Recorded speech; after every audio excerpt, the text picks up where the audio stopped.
Assalamualaikum warahmatullahi wabarakatuh. Teman-teman, perkenalkan kami berdua dari kelompok 18 akan mempresentasikan yang bertemakan dengan humor pada anak. Nah, sebelumnya perkenalkan terlebih dahulu, nama saya adalah Faizatul Muna, NIM 18070161037, dan rekan saya yakni Nisrina Rona Maulida, NIM 18070161035.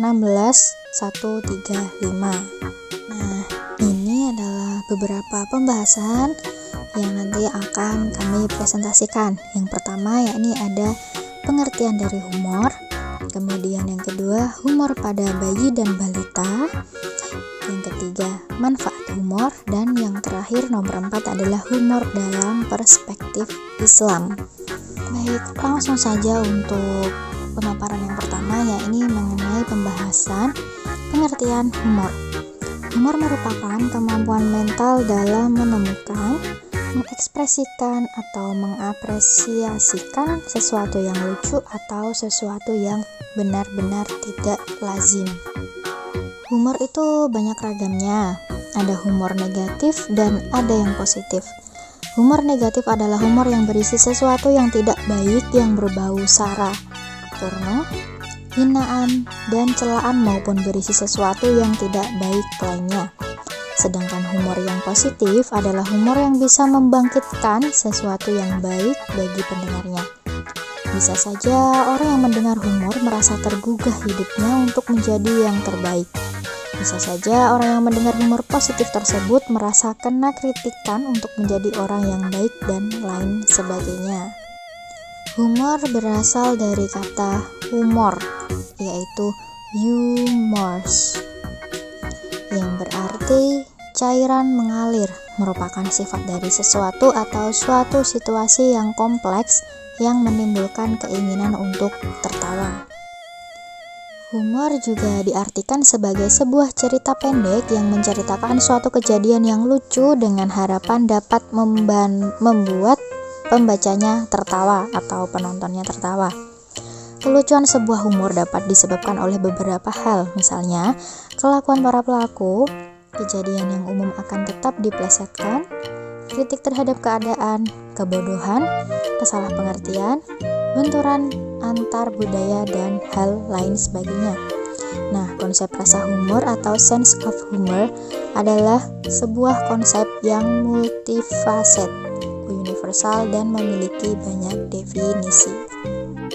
Selanjutnya, seorang peneliti humor, Rod A. Martin, 2009, mendefinisikan humor sebagai suatu penjelasan terhadap seperangkat fenomena yang terkait dengan mencipta, mempersepsi, dan menikmati sesuatu yang menggelikan atau lucu, sesuatu yang komikal, atau sesuatu ide, situasi, atau kejadian yang inkongruen atau tidak sebangun dengan kejadian lazimnya.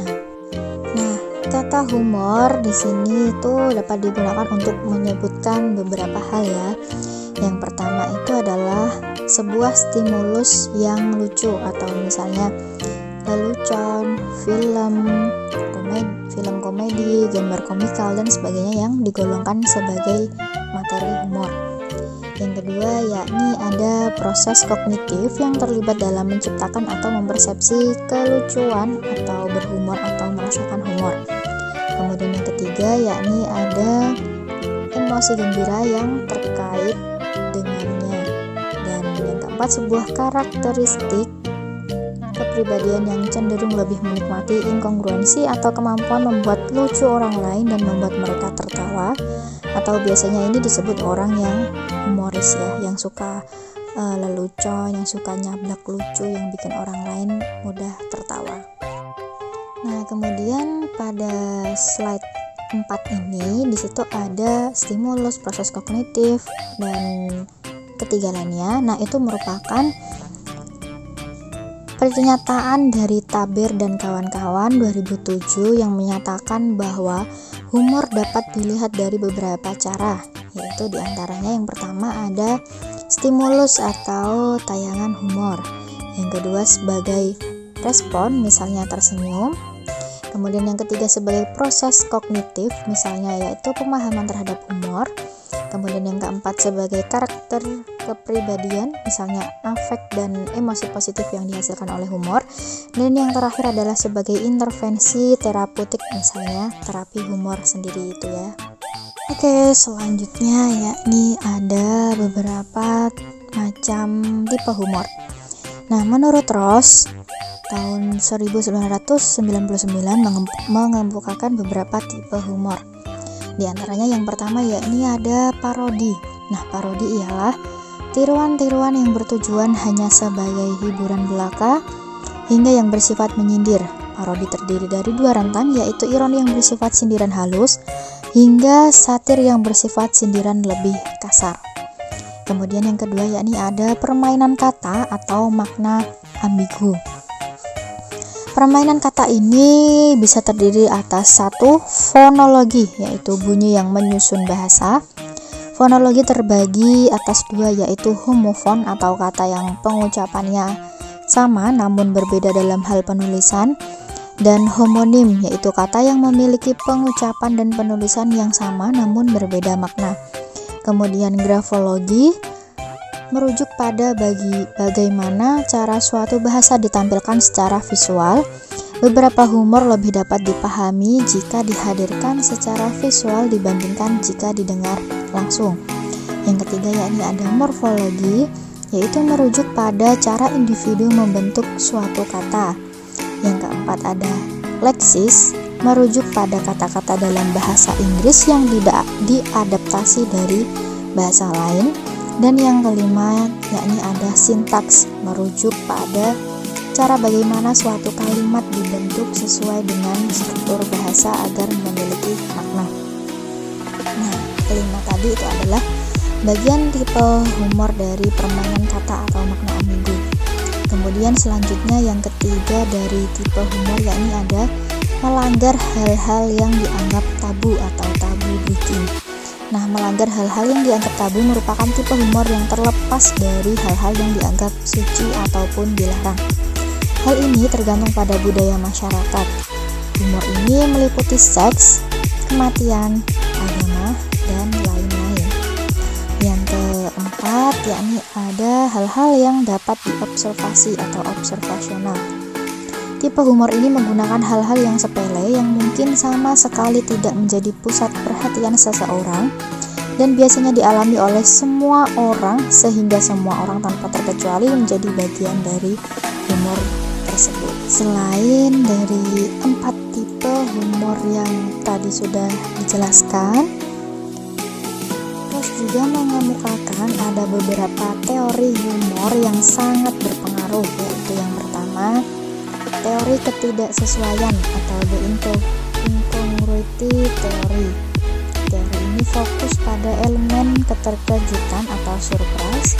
Humor muncul akibat adanya ketidaksesuaian pada apa yang diharapkan dengan apa yang sebenarnya terjadi. Ketidaksesuaian terjadi karena adanya makna ambigu dalam bahasa yang digunakan. Ross 1999. Kemudian yang kedua, teori kekuasaan atau the superiority theory. Hobbes dalam Ross tahun 1999 menyatakan bahwa tertawa merupakan kesenangan tiba-tiba yang dilakukan oleh orang yang melakukan penghinaan terhadap orang lain. Humor merupakan bentuk penghinaan terhadap orang lain untuk menunjukkan status dan kekuasaan mereka. Yang ketiga, ada teori pelepasan perasaan batin atau the psychic release. Teori ini menjelaskan bahwa tertawa dipacu oleh rasa ingin melepaskan ancaman-ancaman dalam hidup, seperti ingin mengurangi rasa takut akan kematian. Jacobson dalam Ross tahun 1999. Oke, selanjutnya yakni pembahasan yang kedua, yaitu humor pada bayi dan balita. Padanya pelajaran di sekolah, persaingan dengan teman bermain serta upaya memenuhi harapan orang tua bisa menjadi masalah tersendiri buat anak. Pada usia sekolah, permasalahan emosi berupa stres, cemas, dan tertekan sering muncul hingga bahkan untuk saat ini yang paling parah yaitu bullying terhadap sesama temannya. Salah Salah satu upaya untuk mengatasi masalah emosi di atas adalah melalui pengembangan sense of humor. Nah, menurut Freud dalam Benson dan Haidt tahun 2009, 193 dan Klein 2003, nomor 18, ada 3 tahapan dalam pengembangan humor pada anak, yaitu yang pertama ada tahap bermain, yaitu usia 2-3 tahun.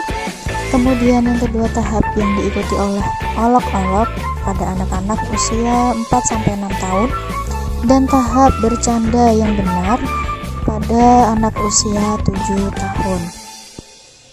Selanjutnya ini ada tahapan-tahapan pengembangan humor anak menurut McGee Scarlett 2005 nomor 105-106. Terdiri dari yang pertama ini ada tahap 0, tertawa tanpa humor. Tahap ini merupakan tahap pra-humor atau stadium 0, jadi meskipun tanpa humor anak dapat menunjukkan senyum dan tertawa. Kemudian yang kedua ada tahap 1, yakni tertawa dengan figur tambahan. Pada tahap ini, anak menunjukkan adanya peningkatan kesadaran lingkungan antar pribadi dan turut berpartisipasi dalam humor sosial dengan orang tua atau figur tambahan lainnya melalui permainan seperti cilukba ke antara orang yang lebih dewasa dengan anak-anak ini ya. Permainan ini tuh mengusung konsep bahwa objek itu permanen meski tidak terlihat. Ini menyangkut aspek kognitif yang akan berkembang ke aspek emosi bayi. Interaksi dengan orang tua saat melakukan permainan ini juga bermanfaat untuk mengenalkan intonasi suara dan kata-kata baru. Selanjutnya tahap kedua yaitu memperlakukan suatu objek secara berbeda. Tahap 2 ini anak mulai memproduksi lelucon nonverbal dengan melakukan tindakan aneh seperti meletakkan mangkuk pada kepalanya sendiri atau berpura-pura bicara dengan sepatunya. Dan tahap yang ketiga ada kesalahan dalam penamaan objek atau perilaku. Setelah kosakata anak menuju pada titik kritis, dia bisa melanjutkan humor tentang keganjilannya. Kemudian dia juga salah dalam penyebutan objek atau tindakan. Dan menurut McGee bahwa anak-anak pada tahap ini sering menikmati memanggil hal-hal dengan nama yang berlawanan. Misalnya dingin mereka sebut dengan panas, lalu laki-laki disebut dengan perempuan. Tahap yang keempat, bermain dengan kata-kata. Kompetensi lisan anak tumbuh di mana dia kurang tergantung pada objek sebagai sumber humor. Anak mungkin bereksperimen dengan irama kata-kata yang dibuat konyol dan permainan lucu lainnya yang tidak secara langsung memiliki hubungan dengan objek dalam jangkauannya. Tahap yang kelima yakni teka-teki dan lelucon. Saat anak berkembang, dia mulai memahami humor yang memiliki makna bahwa sesuatu lelucon yang tidak masuk akal harus bisa dijelaskan anak untuk menjadi sesuatu yang masuk akal. Dia mulai sering menghafal teka-teki dan lelucon dan menggunakannya sebagai sarana untuk memulai interaksi sosial dengan teman sebaya dan orang dewasa. Terima kasih kepada rekan saya Saudari Faiza. Selanjutnya saya akan membahas tentang manfaat humor bagi bayi dan juga balita. Nah, fungsi humor yang paling penting adalah kekuatannya untuk membebaskan diri dari banyak rintangan dan pembatasan dalam kehidupan sehari-hari.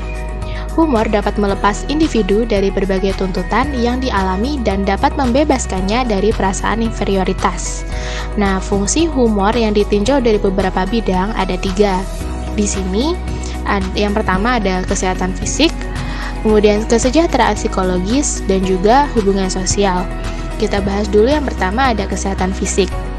Hasil penelitian Dr. Lieberg dan juga Dr. Stanley Tan tentang pengaruh tertawa terhadap sistem kekebalan tubuh, penelitian tersebut membuktikan bahwa sejumlah manfaat tertawa bagi kesehatan itu seperti meningkatkan jumlah dan kemampuan sel-sel imun yang bertugas memerangi sel virus yang menyerang tubuh.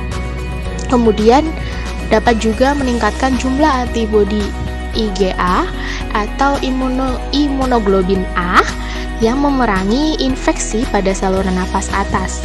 Kemudian meningkatkan aktivitas diafragma seperti apabila melakukan senam aerobik. Terus jadi itu bisa menambah kemampuan tubuh untuk melakukan oksidasi atau menggunakan oksigen. Nah, humor itu berguna untuk mengurangi rasa sakit dan meningkatkan kualitas hidup pada pasien-pasien yang mengidap penyakit mematikan. Kemudian yang kedua ada kesejahteraan psikologis. Humor memunculkan emosi positif yang menyebabkan seseorang itu cenderung merasa ceria dan juga penuh energi. Serta emosi negatif ini pun nanti akan menjauh. Nah, otomatis berkat kehadiran emosi positif ini muncul pula perasaan sejahtera. Semakin banyak berhumor berarti semakin banyak emosi positif yang hadir. Maka semakin banyak pula perasaan sejahtera yang muncul. Ini artinya humor itu memberikan kesempatan bagi seseorang untuk sebanyak mungkin menikmati emosi positif dalam hidupnya. Berikut merupakan beberapa kesimpulan penelitian terkait humor dan emosi, yaitu humor bisa menurunkan emosi negatif atau mood negatif, mempengaruhi cara memandang hidup menjadi lebih baik, menjadi lebih penuh harapan, kemudian bisa mengubah persepsi sebuah tugas membosankan menjadi lebih menarik, lalu dapat menghasilkan emosi positif dalam jangka pendek, memiliki efek yang setara atau lebih baik daripada latihan fisik berat untuk meningkatkan atau menghasilkan emosi positif. Kemudian ada memiliki korelasi positif dengan kesejahteraan psikologis dan juga harga diri. Tersenyum dan tertawa itu sendiri, meskipun tanpa humor, bisa memunculkan emosi positif, meskipun lebih singkat dan juga temporer. Humor sebagian itu menjadi bagian dari kualitas manusia, sungguh memiliki dampak positif bagi kesehatan fisik dan juga kesehatan mental kita. Banyak juga tentunya hasil penemuan penelitian yang tadi saya sebutkan yang membuktikan bahwa manfaat humor itu sangat besar. Kemudian, humor juga merupakan metode efektif untuk mengatur stres dan meningkatkan karakter kepribadian yang menarik. Kemudian, manfaat humor yang ketiga adalah hubungan sosial. Humor memiliki banyak manfaat dalam hubungan sosial. Berkat hadirnya emosi positif yang pada semua, apabila kita menikmati humor, maka orang yang banyak memiliki humor itu dalam pergaulan dianggap sebagai teman yang menyenangkan dan menjadikan mereka lebih banyak terlibat dalam pergaulan. Nah, orang yang menunjukkan lebih terlibat dalam hubungan sosial dengan orang lain diketahui lebih bahagia, lebih sehat, dan hidup lebih lama ketimbang yang hidup terisolasi.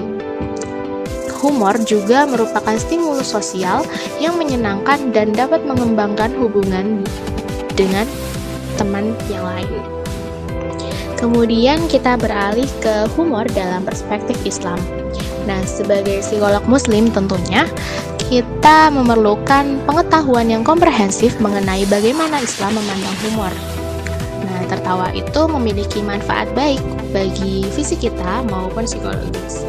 Selain itu, tertawa juga bermanfaat secara ibadah, yakni tertawa merupakan sedekah. Tertawa bisa memberi kesan berseri dan juga optimis. Tertawa juga bisa menjadi penawar rohani sebagai obat bagi jiwa dan ketenangan bagi sanubari yang lelah setelah berusaha dan juga bekerja. Kemudian tertawa itu bisa sebagai tanda kemurahan hati, sebagai isyarat bagi suatu temperamen yang mantap, tanda bagi murninya suatu tujuan. Kemudian tertawa juga bisa menunjukkan kebahagiaan. Lalu bagaimana sih kaidah fikih terkait bercanda dan juga humor? Nah, di sini dijelaskan kaidah fikih terkait candaan dan juga humor sebagai panduan agar candaan dan humor kita bernilai dan juga berdampak positif dan tidak justru berdampak dan bernilai negatif seperti menimbulkan luka hati atau ketersinggungan orang lain. Yang pertama, itu tidak menjadikan simbol-simbol Islam yang seperti tauhid, risalah, wahyu dan juga din sebagai bahan gurauan. Kemudian yang kedua, tidak berbohong dan mengada-ngada sebagai alat untuk menjadikan orang lain tertawa. Lalu, tidak mengandung penghinaan, meremehkan, dan merendahkan orang lain, kecuali yang bersangkutan itu mengizinkan. Yang keempat, tidak menimbulkan kesedihan dan ketakutan terhadap orang muslim. Kemudian yang kelima, tidak bergurau dalam urusan yang serius dan tertawa dalam urusan yang sedih. Maksud dari kalimat ini, setiap sesuatu itu memiliki tempatnya masing-masing. Nah, setiap kondisi selalu ada cara dan macam-macam perkataannya tersendiri. Lalu yang keenam, tidak berlebihan dan keterlaluan. Nah, dalam hal hiburan, Rasulullah Shallallahu Alaihi Wasallam memberikan batasan. Batasan tersebut dikatakan dalam sabda beliau, yakni janganlah kamu banyak tertawa, karena banyak tertawa itu dapat mematikan hati. Hadis riwayat Tirmizi. Kemudian ada lagi sabda beliau, yakni berilah humor dalam perkataan dengan ukuran seperti Anda memberi garam dalam makanan. Itu artinya humor dan candaan tidak diperkenankan untuk berlebihan dan harus memiliki porsi yang pas. Baiklah, demikian yang bisa kami sampaikan terkait materi humor pada anak. Terima kasih atas perhatian dan juga kerjasamanya kepada teman-teman semua. Saya Nesrina Rana Maulida dan rekan saya Faizatul Muna mohon pamit undur diri. Apabila ada pertanyaan dan juga sanggahan, bisa langsung dicantumkan dalam kolom komentar. Wassalamualaikum warahmatullahi wabarakatuh.